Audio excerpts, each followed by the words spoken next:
How to connect Discord to n8n. So in order to connect that, first head over to your n8n workflow.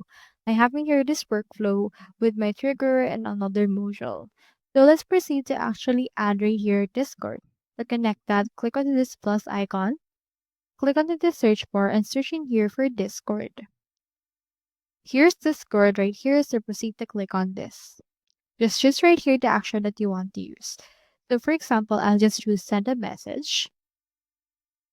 And then after that, it will show you this. So here is what the input will be from my previous module. So I have in here this connection type, which is bot token, or you can also choose OAuth or webhook. So choose right here the credentials and click on the this create new. Just add in here the bot token that you want to use as well. Now choose right here the resource. I'll choose message, and then the operation is sent.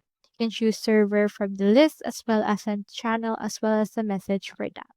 So for this, you can just proceed to add what kind of file you want right here. So on my case, let's choose file type and then add that right here for the message.